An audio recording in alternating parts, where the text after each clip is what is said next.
Hello friends, स्वागत है आप सभी का एग्जाम प्लेटफॉर्म में। तो आज हम लोग सीटेट जनवरी 2024 जिसमें आज हम लोग प्रीवियस ईयर का पेपर देखेंगे। तो ये पेपर आपका जो है 20 अगस्त 2023 को पूछा गया था, जो कि ऑफलाइन एग्ज़ाम हुआ था। तो इसमें आज हम लोग हिंदी के टोटल 30 क्वेश्चन को कवर करेंगे। तो सबसे पहले आप लोग एग्जाम प्लेटफॉर्म पे नए हैं तो आप लोग एग्जाम प्लेटफॉर्म को ज़रूर सब्सक्राइब कर लीजिए। तो पहले तो ऑनलाइन एग्ज़ाम हुआ करता था, बट अब जो है आपका ऑफलाइन एग्ज़ाम होगा। तो एग्ज़ाम का जो है सेम इसी टाइप का आप लोग का जो है क्वेश्चन एग्ज़ाम में भी रहेगा। तो आप लोग देख सकते हैं कि किस प्रकार जो है क्वेश्चन है। इससे पिछले वाले वीडियो में जो है सीडीपी का टोटल 30 क्वेश्चन जो है कराया गया, जो कि 20 अगस्त को एग्ज़ाम हुआ था। तो चलिए देखते हैं फर्स्ट क्वेश्चन। पहला क्वेश्चन है आपका, उस युक्ति का चयन कीजिए जो नीचे दिए गए उदाहरण से मेल खाती है। मैं भाषा पर ध्यान केंद्रित रखती हूँ, मैं इस बात का पूरा ध्यान रखती हूँ कि यह सही हो। तो मैं भाषा पर ध्यान केंद्रित रखती हूँ, मैं इस बात का पूरा ध्यान रखती हूँ कि यह सही हो। तो यहाँ पे 4 ऑप्शन दिया गया है, तो यहाँ पे कौन सा ऑप्शन सही होगा? तो यहाँ पे आपका जो है राइट आंसर ऑप्शन नंबर 4 हो जाएगा, स्वनिरीक्षण। जब वह भाषा पर खुद यानी कि ध्यान केंद्रित रखता है कि इस बात को यानी कि पूरा ध्यान रखता है कि वह सही हो, तो वह जो स्वनिरीक्षण यानी कि खुद उस चीज़ का क्या कर रहा है, निरीक्षण कर रहा है। मतलब कि यह एक संज्ञानात्मक रणनीति है जो व्यक्ति स्वयं अपने कार्यों, व्यवहारों और विचारों को क्या करता है, बारीकी से ध्यान रखता है। वह हो जाएगा क्या, स्वनिरीक्षण। तो इस तरह से आपका राइट आंसर हो जाएगा। उसके बाद है सेकेंड नंबर क्वेश्चन है आपका, कक्षा 2 के विद्यार्थी एक कविता गा रहे हैं। यह मेरी नाक है, मेरे कान है। यह कविता गाते समय वे शरीर के जिस अंग का नाम लेते हैं उस अंग को स्पर्श भी करते हैं। अध्यापिका किस विधि का प्रयोग कर उन्हें सिखा रही है? तो बच्चे को जो पढ़ा रहे हैं कविता गा करके, उसमें जो है अध्यापक क्या कर रहे हैं, तो शरीर का भी अंगों का प्रयोग करते हैं, शरीर के अंगों को स्पर्श करते हैं। तो यह जो है क्या हो जाएगा, समग्र भौतिक प्रतिक्रिया हो जाएगा। यानी कि वह जो है शरीर के जो है अंगों का, मतलब कि जब भी उसका नाम आता है तो उसको स्पर्श करके बच्चे को क्या करते हैं, गतिविधि के माध्यम से सिखाते हैं। तो यह एक प्रकार का फिजिकल यानी कि समग्र भौतिक प्रक्रिया के अंतर्गत वह आ जाएगा। तो इस तरह से आपका ऑप्शन नंबर 4 राइट आंसर हो जाएगा। उसके बाद अगला क्वेश्चन है, विद्यार्थी पिछली इकाई से शब्द को लेकर 5 प्रश्नों के उत्तर समूह में देने का काम कर रहे हैं। वे अपने सवालों को दूसरे समूहों के साथ अदला बदली करते हैं और सवालों को उत्तर देने की कोशिश करते हैं। तो यह किसका उदाहरण है? जब बच्चे समूह में कार्य करते हैं, मतलब कि सहपाठी के मदद से कार्यों को करते हैं, तो वह सहपाठी आकलन हो जाएगा। ऑप्शन नंबर 1 बिल्कुल सही जवाब है। तो ऑप्शन नंबर 1 बहुत ही सटीक है। उसके बाद है, मुझे यह काम बहुत ही पसंद है।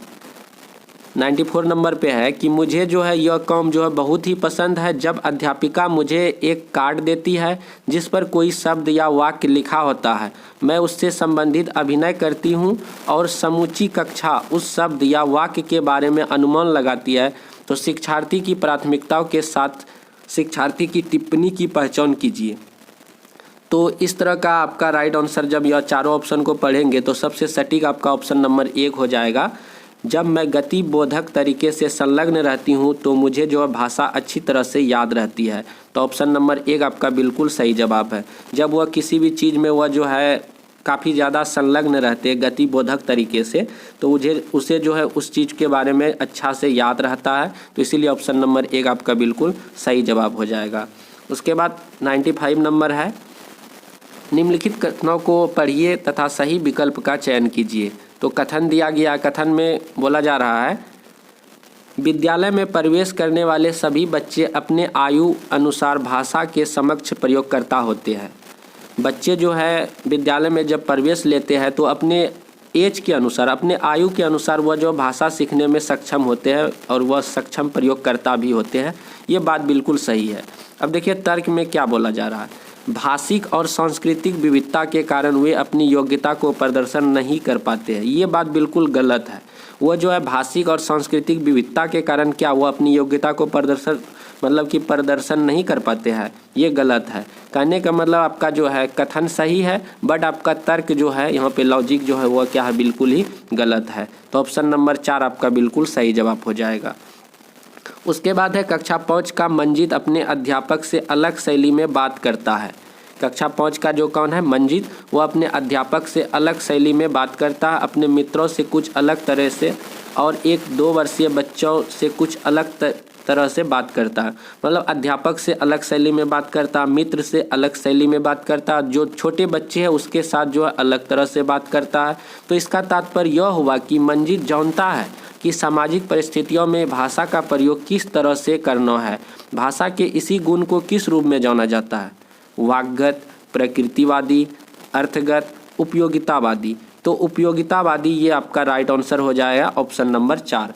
तो वहाँ पे भाषा का किस प्रकार उपयोग करना है, कहाँ करना है, किस भाषा का उपयोग, तो इसीलिए आपका राइट आंसर हो जाएगा ऑप्शन नंबर 4। एक शिक्षक है तो उसके साथ कैसे भाषा का यूज किया जाएगा, अपने जो फ्रेंड के साथ किस प्रकार का लैंग्वेज का यूज होगा, उसके बाद जो अपने से छोटे बच्चे हैं उसके साथ किस प्रकार का लैंग्वेज का यूज किया जाएगा। तो वहाँ पे उपयोग, तो किस प्रकार के भाषा का उपयोग कहाँ पे करना है, इसीलिए आपका राइट आंसर हो जाएगा उपयोगितावादी। तो बहुत ही सटीक है, आपका जो है क्वेश्चन में ही आंसर छिपा हुआ है, बहुत ही इजी है। उसके बाद है 97 नंबर। एक माँ ने इस बात की ओर ध्यान दिया कि उसकी बच्ची कभी कभी ऐसे शब्द बोल जाती है जो न तो उसने कभी किसी वयस्क से सुने हैं और न ही अपने भाई बहनों से सुने हैं। इस बात को लेकर वह भ्रमित है क्योंकि उसका मानना है कि बच्चे अपने परिवार और आसपास परिवेश में लोगों का अनुकरण करके भाषा सीखते हैं।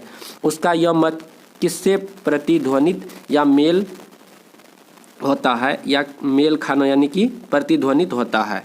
तो एक माँ जो है अपने बच्चे के बारे में वह जो है यह इस बात को लेके मतलब कि चिंतित है कि वह जो है कभी नहीं मतलब कि इस तरह का भाषा न कभी सुना है, न अपने से कभी बड़ों से सुना है, न अपने भाई बहन से सुना है, न ही परिवार में सुना है, बट उस भाषा का क्या कर रहा है, यूज कर रहा है। तो वो इससे जो वह परेशान है कि आखिर भ्रमित है कि यह जो है यह कैसे हो गया। तो वह जो है इस तरह का भाषा जो है अपने जो है कहाँ से, अपने परिवेश से बच्चा जो है सीखते हैं। तो इसीलिए यह जो है क्या हो जाएगा राइट आंसर, व्यवहारवाद। तो वह व्यवहार से मतलब कि बच्चे जो है उस तरह के भाषा का क्या करते हैं, अनुकरण कर लेते हैं। ऑप्शन नंबर 3 आपका राइट आंसर हो जाएगा। उसके बाद है कौशलों के उस समूह को क्या कहेंगे। कौशलों के उस समूह को क्या कहेंगे जो बच्चे औपचारिक पठन निर्देश शुरू करने से पहले विकसित कर लेते हैं और जो बात के अकादमिक कौशलों के लिए बुनियाद प्रदान करते हैं। तो ये जो है आपका राइट आंसर क्या हो जाएगा, उद्यमी साक्षरता। तो ऑप्शन नंबर 1 आपका बिल्कुल सही जवाब है। एक दादा या नौनी अपने घर में छोटे बच्चे को पुस्तकों से कहानियाँ पढ़कर सुनाना पसंद करती है। एक दादा या नौनी यदि घर में रहते हैं तो छोटे बच्चे को जो है कविता कहानी पढ़ के सुनाना ज़्यादा पसंद करती है। इस तरह से वह उन्हें पुस्तकों व नए विचारों से परिचित करवाती है और बच्चे भी इस प्रक्रिया में सक्रिय रूप से संलग्न रहते हैं। इस तकनीक को किस रूप में जाना जाता है, तो सस्वर पठन, मॉडल पठन, साझा पठन, समभाषिक पठन। तो आपका राइट आंसर क्या हो जाएगा, समभाषिक पठन। जब दादा या दादी अपने छोटे बच्चे को जो है कहानी पढ़कर सुनाते हैं या कविता पढ़कर सुनाते हैं और नए नए विचारों से उसे परिचित करवाते हैं, तो इस प्रकार की प्रक्रिया जो है समभाषिक पठन कहलाता है। ऑप्शन नंबर 4 बिल्कुल सही जवाब है। उसके बाद है आपका पठन सिखाने का वह उपागम जिसमें मूल तत्वों जैसे वर्णों और स्वनिम से शुरू किया जाता है और जिसमें बच्चों को यह सिखाया जाता है कि समग्र रूप से पठन सीखने से पहले स्वनिम को शब्दों से मिलाया जाता है। इस उपागम को क्या कहेंगे, तो इस उपागम को क्या कहेंगे, तो इसका राइट आंसर क्या हो जाएगा, इसका राइट आंसर हो जाएगा आपका जो है अधोमुखी। इसका राइट आंसर क्या हो जाएगा, अधोमुखी बॉटम अप। अधोमुखी बॉटम अप उपागम हो जाएगा आपका ऑप्शन नंबर 3 राइट आंसर। इसमें क्या होता है, पहले बच्चे जो अक्षर को सीखते हैं, अक्षर के बाद फिर शब्दों को सीखते हैं, फिर शब्दों के बाद बच्चे क्या करते हैं, वाक्य को बनाने के लिए सीखते हैं। इसीलिए आपका राइट आंसर ऑप्शन नंबर 3 हो जाएगा। तो बच्चे जो पहले अक्षर को सीखते हैं, फिर अक्षर के बाद शब्दों को बनाने के लिए सीखते हैं, फिर शब्दों के बाद वाक्यों को बनाने के लिए सीखते हैं। तो ये जो है अधोमुखी हो जाएगा, बॉटम अप उपागम। ऑप्शन नंबर 3 आपका राइट आंसर होगा। उसके बाद है कथन में आपका दिया गया है ध्वन्यात्मक वर्तनी के प्रयोग से सही वर्तनी लिखना सीखने की योग्यता मंद पड़ जाती है। तर्क में कहता है जब बच्चे पारंपरिक वर्तनी के स्थान पर अपनी अविष्कृत वर्तनी का उपयोग करते हैं तब यह सही वर्तनी लिखने की उनकी योग्यता को मंद नहीं करती है। तो यहाँ पे जो है दोनों ही सही है और सही, बट जो है यहाँ पे ऑप्शन नंबर 3 राइट आंसर होगा, यानी कि दोनों ही ऑप्शन सही है, बट आपका जो है आर जो है एक ही सही व्याख्या नहीं करता है, यानी कि कथन भी सही है और तर्क भी सही है बट सही व्याख्या नहीं करता, इसीलिए आपका ऑप्शन नंबर 3 सही होगा। यहाँ पे एक जो लगाया गया है वह गलत है, तो ऑप्शन नंबर 3 आपका बिल्कुल सही जवाब है। उसके बाद देखिए अगला क्वेश्चन है, नई भाषा सीखते समय बहुत से विद्यार्थी भाषा के अद्वितीय उच्चारण संबंधी नियमों के कारण भाषा बोलते समय प्रायः आत्मविश्वास की कमी का सामना करते हैं। इस समस्या को दूर करने का तरीका क्या है? तो नई भाषा सीखते समय जो है बहुत से विद्यार्थी भाषा अद्वितीय उच्चारण संबंधी नियमों का कारण भाषा बोलते समय प्रायः जो है आत्मविश्वास में जो है उसमें जो क्या करता है, कमी दिखाई पड़ता है। तो इस समस्या को दूर करने के लिए क्या किया जाएगा? तो इस समस्या को दूर करने के लिए आप जब सारे ऑप्शन को पढ़ेंगे तो इसमें देखिए ऑप्शन नंबर 3 में कक्षा में ऐसे खेलों जैसे गतिविधियों का प्रयोग किया जाए जिसमें मौखिक अंतःक्रिया अधिक हो। तो इस प्रकार का यदि हम लोग गतिविधि कक्षा में करेंगे तो वह जो है इस प्रकार का जो बच्चे में जो है आत्मविश्वास होता है उसमें जो है काफ़ी ज़्यादा मतलब कि जो कमी है वह दूर हो जाएगा। उसके बाद है कक्षा 3 की अध्यापिका अपने शिक्षार्थियों को नई शब्दावली से परिचित करवा रही है। निम्नलिखित में से कौन सा नई शब्दावली सिखाने का प्रभावशाली तरीका है? तो यहाँ पे जो है कक्षा 3 की अध्यापिका अपने शिक्षार्थियों को नई शब्दावली से क्या करवा रहा है, परिचित करवा रही है। तो निम्नलिखित में से कौन सा नई शब्दावली सिखाने का प्रभावशाली तरीका है? तो ये जो है ऑप्शन नंबर आपका 4 जो है, अध्यापिका स्थिति विशेष के अनुसार उस शब्द का अर्थ समझाने का कोशिश कर रहे हैं। तो ऑप्शन नंबर ये आपका बिल्कुल राइट आंसर हो जाएगा, ऑप्शन नंबर 4। उसके बाद अगला क्वेश्चन है, भाषा सीखना किससे संबंधित है? तो भाषा सीखना किससे संबंधित है? कौशल है, अर्जन है, प्रक्रिया है, उत्पाद है। तो आपका कौशल आपका बिल्कुल सही जवाब हो जाएगा, कौशल आपका बिल्कुल ऑप्शन नंबर 1 सही जवाब है। उसके बाद है यहाँ पे, तो ये जो आपका जो है मिलान करना था, यहाँ पे अनुमान है, निष्कर्ष निकालना था, संदर्भ से जोड़कर अर्थ निकालना था, गहन पठन है, उसके बाद पाठ्य वस्तु है। तो इस तरह से आप लोग इसे जो है सारे को देख लेंगे क्योंकि यहाँ पे बहुत ही मतलब कि लंबा है, तो इसको जो है तो इसका जो है राइट आंसर क्या हो जाएगा? राइट आंसर ऑप्शन नंबर 2 हो जाएगा। इस तरह से ए का जो है 5 हो जाएगा। ए में क्या है? ए में है अनुमान, तो अनुमान का जो है 5 हो जाएगा। अनुमान मतलब हो जाएगा क्या? पाठ्य सामग्री किस बारे में है यह जानने के लिए शीर्षकों और चित्रों का प्रयोग करना चाहिए। उसके बाद बी का 1 हो जाएगा। बी में क्या है? निष्कर्ष निकालना, इसका 1 हो जाएगा। लेखक कैसे लिखते हैं इसके आधार पर यह सुनिश्चित करना चाहिए कि लेखक क्या महसूस करते हैं, यह निष्कर्ष हो जाएगा। उसके बाद जो है सी का 2 हो जाएगा। उसके बाद डी का आपका 4 हो जाएगा, ई का आपका 3 हो जाएगा। इस तरह से आप लोग कर लेंगे। उसके बाद देखिए 106 से लेके 114 तक जो है आपका जो है गद्यांश है। इस गद्यांश को पढ़ने के बाद कुछ आंसर है, क्वेश्चन है। उसके बाद देखिए 106 से लेके 114 तक का आपका जो है गद्यांश है, मतलब कि इस गद्यांश से रिलेटेड क्वेश्चन है, उसको जो है हम लोगों को सॉल्व करना है। तो यहाँ पे गद्यांश को चलिए हम लोग जल्दी से पढ़ लेते हैं। पहले, अपने स्वार्थ या संस्कृति के कारण सामान्य व्यवहार में हम कितनी ही बार सबसे धन्यवाद बोलते हैं, तो यह कृतज्ञता सिर्फ उन्हीं तक सीमित क्यों? हमें मानव जन्म देने वाले ईश्वर के लिए और जलवायु, भोजन, ऊर्जा जैसे बहुत सारे उपहार देने वाले प्रकृति के लिए भी क्यों नहीं? हम ईश्वर से संवाद करें कि हमारे हृदय में पवित्रता, उसके बाद सद्गुणों के प्रकाश को आलोकित करें। दुखों के कारण तो हमारे विकार है, बुराइयां हैं। हर बुराई अज्ञान के अंधकार में फैलती है, प्रकाश होते हैं, उसका सामर्थ्य खत्म हो जाता है। सुख दुख दोनों ही हमारे कर्मों के फल है। हमें समझना चाहिए कि बिना दुख भोगे सुख नहीं पाया जा सकता है। मानवीय पुरुषार्थ करते रहे, मन की कोठरी को स्वच्छ रखे, जहाँ जरूरत हो प्रायश्चित भी अवश्य करे। उसके बाद है, कौन जाने कब किस रूप में प्रभु किस माध्यम से सहायक हो जाए। ईश्वर के प्रति आभार प्रकट करना एक ऐसा अचूक तरीका है जो हमें असंतुष्टि और ईर्ष्या जैसे निकृष्ट बातों से ऊपर उठाता है। और यही हमारे जीवन का मूलभूत लक्ष्य है। तो इस तरह से आपका गद्यांश कुछ ईश्वर से रिलेटेड यहाँ पे दिया गया था। तो इसी से रिलेटेड कुछ क्वेश्चन है, इसको हम लोगों को सॉल्व करना है। तो जैसे फर्स्ट है आपका, गद्यांश के अनुसार सबसे धन्यवाद कहने का